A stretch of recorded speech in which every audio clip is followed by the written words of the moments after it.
Hey, what's up everybody and welcome to the news. তো বরাবরের চেয়েও আজকে থাকছে বেশি পরিমাণে ইন্টারেস্টিং নিউজ, তাই না দেখলে অনেক কিছুই মিস করে যেতে পারেন। তো প্রথমের যে নিউজটি আসছে সেটি এনভিডিয়া এবং আর্মের অ্যাকুইজিশন নিয়ে। আপনারা হয়তো অনেকেই জেনে গেছেন বা অনেকেই না জেনে থাকবেন যে এনভিডিয়া আর্মের মতো কোম্পানিকে অ্যাকোয়ার করতে চলেছিল এবং ছোটখাটো কোনো অ্যামাউন্টে নেয় আপ টু $40 বিলিয়ন। তো এটি নিয়েও আমরা দেখেছি এর আগে অনেক জল্পনা কল্পনা হয়েছে, বিশেষ করে কয়েকটা কোম্পানি এর বিরোধিতা করেছিল। আর এবার ইউকে রেগুলেটরি ডিপার্টমেন্ট তারা কিনা এরকমটাই আশা করছে যে যদি এনভিডিয়ার হাতে চলে যায় তো মার্কেটে একটু ভয়ভীতির সৃষ্টি হবে। তার কারণ আপনাকে বলছি, আর্ম এমন একটা কোম্পানি যারা কিনা x86 আর্কিটেকচারের উপর সিপিইউ ডিজাইন করে থাকে আর এবং তারা ফ্রি অফ কস্ট তাদের যে ডিজাইন সেটি প্রোভাইড করে থাকে। আপনি যদি বিশেষ করে মোবাইল ইউজার হয়ে থাকেন, অর্থাৎ আপনার মোবাইল প্রসেসরের উপর বেশি ইন্টারেস্ট, আরও ভেঙে বলি, আপনি যদি মোবাইল ফোনের কোনো প্রসেসর দেখে থাকেন, যে কোনো মোবাইল ফোনের বা যে কোনো এসওসি, আপনি কোয়ালকমের স্ন্যাপড্রাগন বলুন, মিডিয়াটেকের হেলিও বা ডাইমেনসিটি দেখুন, স্যামসাং এর এক্সিনোস, হুয়াওয়ের কিরিন এখন হয়তো আর বা নেই। শুধু তাই না, এখানে যদি অ্যাপেলের A14 বা M1 চিপসের দিকেও দেখি তো এটিও কিন্তু based on arm core architect, অর্থাৎ সবাই ফ্রি অফ কস্ট তাদের কাছে ডিজাইন নিয়ে থাকে। তবে এমন না যে সবসময় তারা ফ্রিতে কাজ করে, কারণ তারা অনেক ডোনেশনও পায়। তো এটি যদি এনভিডিয়া কিনে ফেলে তো এদের কি অবস্থা হবে।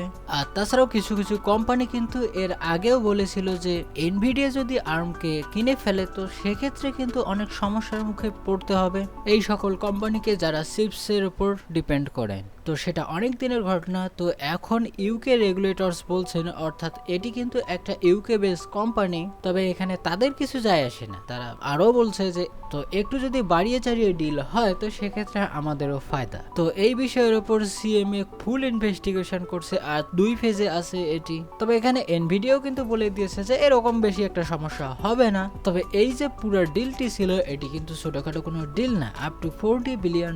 তো এটি 2022 সালের মার্চ মাসের মধ্যেই এটি শেষ হয়ে যাবে, অর্থাৎ একুইজিশনের যে প্রসেসগুলো আছে এগুলো সব ক্লিয়ার হয়ে যাবে, তখন হয়ে যাবে এনভিডিয়ার। তবে আমার মনে হয় কি এনভিডিয়াও হয়তোবা তাদেরকে ছুট দিয়ে দিবে যে যারা এমনি ভাবে বানাচ্ছিলেন বানান, আপনারাও ডোনেশন করুন, তবে যে স্পেশাল ডিজাইন এবং পেপারস ওয়ার্ক আছে এগুলো আমাদের নামে হয়ে যাক, তাহলেই হবে। তবে যাই বলি না কেন, এই বিষয়টা অনেক কোম্পানির জন্য একটু হলেও অনেক কোম্পানির জন্য ভীতিকর। তারপরের যে নিউজটি আসছে সেটি এএমডির কাছ থেকে, আর এএমডি রাইজেন আপকামিং সকেট আসতে চলেছে AM5 এর রাফেলের জন্য।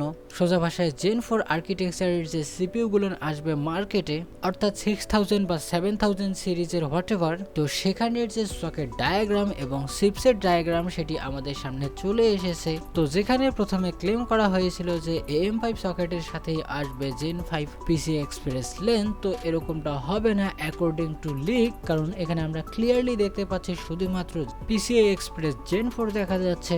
শুধু তাই না, ইন্টেলের মতো তারা অ্যাডপ্ট করতে যাচ্ছে DDR5 মেমোরি সাপোর্ট ডুয়েল চ্যানেলে। তাছাড়াও সিপিইউ এবং চিপসেট লেভেলে যে ফিচারগুলো থাকে সেগুলো অলরেডি আপনি পেয়ে যাবেন, এ নিয়ে বেশি কিছু বলবো না। তবে হ্যাঁ, এখানে ক্লিয়ার যে তাদের AM5 সকেট লিক হচ্ছে, এটি খুব তাড়াতাড়ি আসতে পারে সামনেই। আর এটি হতে পারে কি বলছি, হবেই, যেটা কিনা LGA সকেট বেস। তবে সবকিছুই আপার ক্লাসের থাকলেও পিসি এক্সপ্রেস জেন 5 এ তারা উঠছে না, এটি ক্লিয়ার। তবে এটি নিয়ে মাথা ঘামানোর কোনো কারণই আমি দেখি না। স্পিকিং অ্যাবাউট চিপসেট, অবশ্যই বলতে হবে ইন্টেলের কথা, কারণ তাদের 600 সিরিজের যে চিপসেট আছে সেগুলোর লেটেস্ট ড্রাইভার হয়তোবা লিক হয়েছে, অর্থাৎ এটি সকল প্ল্যাটফর্মের ক্ষেত্রেই প্রযোজ্য। কারণ এখানে যদি আমি HDDর কথা বলি, সার্ভারের কথা বলি, ওয়ার্কস্টেশনের কথা বলি, অ্যান্ড মোস্ট ইম্পর্টেন্টলি মেইন স্ট্রিমের কথাও যদি বলি, তো সেগুলোর লিক কিন্তু আমাদের সামনে চলে এসেছে।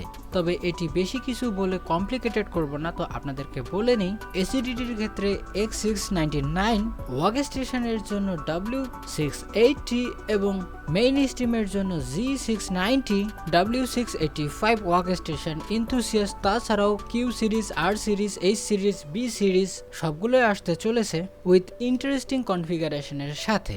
যার ফলে আমরা দেখেছি মেমোরি সাপোর্টের যে বিষয়টি আছে সেটি আপকামিং জেনারেশনে মাল্টিপল মেমোরিকে সাপোর্ট করতে পারে, অর্থাৎ LPDDR4X, LPDDR5, DDR4 and DDR5।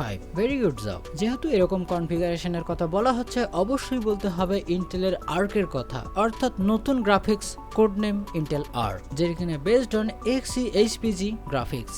তো এই সম্পর্কে আমি একটা ডেডিকেটেড ভিডিও বানিয়েছি যে মার্কেটে কি চলছে কি না চলছে। তো এখন তাদের কয়েকদিন আগে তাদের রোড ম্যাপ থেকে শুরু করে যে অল আর্কিটেকচার বেসড আছে, মোট কথায় এর যে সকল প্রকার খুঁটিনাটি আছে, এটা কিভাবে কাজ করে, এটার ডিজাইন কি, এটার আর্কিটেকচার কেমন, এটার লুক কেমন, এটা কিরকম পারফরমেন্স করবে, সকল কিছুই ডিটেল আউট করে দিয়েছে তাদের আর্কিটেকচার ডেতে। শুধু তাই না, তারা যে আপকামিং আল্ডার লেকের ওপর কি ধরনের কাজ করেছে, তার কোর লেআউট কেমন, সকল কিছু এখানে ডিটেল করে দিয়েছে।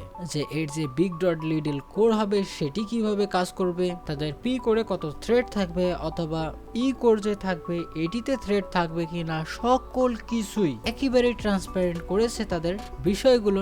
তাছাড়াও আবার যদি জিপিউর দিকে যাই, তো এটি কিভাবে কাজ করে, এর এক্সিকিউশন ইউনিট কি করবে, তাছাড়াও XeSS এর উপর তারা অনেক কিছুই আলোকপাত করেছে, এটি কিভাবে কাজ করবে, আসলে কি DLSS বা FSR এর মতো পারফরমেন্স করতে পারবে কিনা, সকল কিছুই কিন্তু ক্লিয়ার করে দিছে। আর এই ভিডিও যদি আপনি দেখতে চান, অবশ্যই কমেন্টে লিখে দিবেন যে আমি দেখতে চাই ইন্টেলের এই সকল বিষয়। তাহলে আমি আপনাদেরকে বলছি, আপনাদেরকে ইনথুসিয়াস্ট হওয়ার পথ থেকে কেউ সরাতে পারবে না। আর আপনাদেরকে এটাও বলেনি তারা যে এই সব কিছু করেছে, তো বর্তমান সময় থেকে শুরু করে আগের যে CPU লেআউট ছিল, এটি বলা যায় অনেকটাই চেঞ্জ হয়ে গেছে, ইন্টেল ফিরছে নতুন রূপে। তাই আপনি যদি দেখতে চান, অবশ্যই কমেন্টে সেটা জানিয়ে দিবেন। আর হ্যাঁ, সামনে এরকম আরো ইনফরমেটিভ ভিডিওর জন্য অবশ্যই আপনাকে মেক শিওর করতে হবে যে এই চ্যানেলটি আপনার সাবস্ক্রাইব করা আছে কিনা।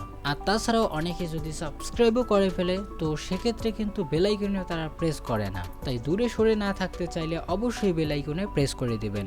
তারপরের যে নিউজটি আসছে সেটি টেসলার কাছ থেকে। আর টেসলা D1 চিপস তাদের ডেমনস্ট্রেশন করেই ফেলেছে। আর এখানে তারা ক্লেম করছে 50 বিলিয়ন ট্রানজিস্টর এখানে ইমপ্লিমেন্ট করে দিয়েছে। শুধু তাই না, এখানে scalable up to 1.1 exaflop. Not only that, সাথে এক্সাপড পারফরমেন্সেবল চিপস তারা ডিজাইন করেই ফেলেছে, যার ফ্যাব্রিকেশন প্রসেস নোড হচ্ছে 7 ন্যানোমিটারে। শুধু তাই না, এখানে যে তাদের ডাই সাইজ আছে এটি অনেক ছোট করেছে, অর্থাৎ 655 মিলিমিটার স্কোয়ার, যা Nvidia A100 এর AMD RTX এর প্রায় কাছাকাছি। তবে এটি কোনো গেমিং বা কনজিউমার গ্রেড কোনো CPU বা GPU না, এটি তাদের AI বেস টেসলা বটস এবং তাদের কারের জন্য এটিকে ডেভেলপ করছে। আর এটি পিক পাওয়ার যেতে পারে 400 ওয়াট। তারপরের যে নিউজটি আসছে সেটিও AMDর কাছ থেকে। আর AMD Ryzen Threadripper স্যাগল কোড নেমের যে HDD CPU গুলো হবে, অর্থাৎ এটি হবে Gen 3 আর্কিটেকচারে, ওই আগের মতোই 64 কোর অ্যান্ড 128 থ্রেড,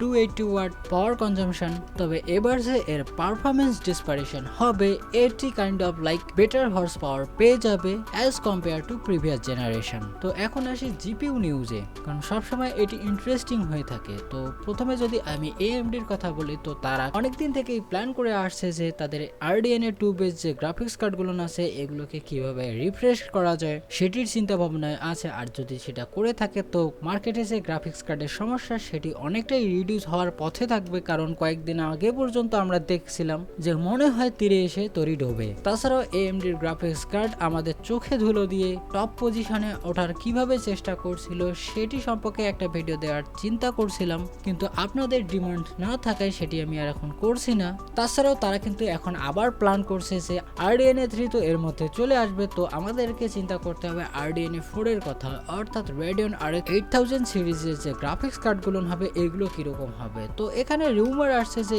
এটি ইউটিলাইজ করতে পারে 3 ন্যানোমিটার এবং 5 ন্যানোমিটারের প্রসেস নোডকে। আর এগুলো আসবে মাল্টিপল ডাইয়ে, অর্থাৎ MCM বেসড জিপিইউ গুলো হবে। আর এটি কিরকম পারফরমেন্স করবে সামনেই দেখার বিষয়, এরকমটাই বক্তব্য গ্রেমন 55 এর। তবে আপনারা ন্যানোমিটারের গেমসে যাবেন না, এখন আর সময় পরিবর্তন হয়েছে। এন্ড শেষের যে নিউজটি আসছে এটি মোস্ট ইন্টারেস্টিং নিউজ, কারণ Nvidia CEO এক্সপেক্ট করছে যে তারা নেক্সট ইয়ারেই এই যে জিপির গ্লোবাল শর্টেজ যে চলছে এটিকে কিভাবে ফিক্স করা যায়। আর তাছাড়াও তাদের বক্তব্য যে তারা খুব তাড়াতাড়ি রিফ্রেশ নিয়ে আসতে চলেছে। ইয়েস, রিফ্রেশ ভার্সন হয়তোবা আবারও দেখতে পারি উইথ ম্যাস প্রোডাকশনে। এটি যদি চলতে থাকে তো মার্কেটের জন্য আশীর্বাদ স্বরূপ এটি হতে পারে, আর এটি কিন্তু একমাত্রই করতে পারে জেনসেন হুয়াং। শুধু তাই না, আপকামিং যে জিটিসি 2020 হবে সেটিতেও তারা ইন্টারেস্টিং কিছু অ্যানাউন্স করে দিতে পারে। আর শেষের দিকে আবার আমরা দেখতে পারি যে অ্যাডা লাভলেস কার্ডের অ্যানাউন্সমেন্ট। এএমডির কথা বাদই দিলাম, কারণ একটা আঙ্গুর ফল দিয়ে তো আর পেট ভরে না। কিরকম লাগলো আজকের নিউজ অবশ্যই সেটা কমেন্টে জানাবেন। আর হ্যাঁ, এএমডি এতদিন আমাদেরকে গ্রাফিক্স মার্কেটে কিভাবে স্ক্রু করলো, আর সবচেয়ে ইম্পর্টেন্ট ইন্টেলের আর্কিটেকচার ডেতে যেগুলো তারা ফুটিয়ে তুলেছে, এটি কিন্তু মোস্ট ইন্টারেস্টিং অ্যান্ড ইম্পর্টেন্ট। তাই ভিডিও দেখতে চাইলে কমেন্টে জানিয়ে দিন। তাছাড়াও এখন থেকে আমি সোশ্যাল মিডিয়ায় অ্যাক্টিভ থাকার চেষ্টা করব, সবগুলোর লিঙ্ক ভিডিও ডিসক্রিপশন বক্সে পেয়ে যাবেন।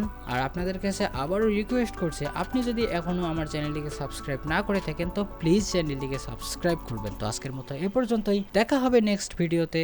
ভালো থাকবেন, বাই বাই।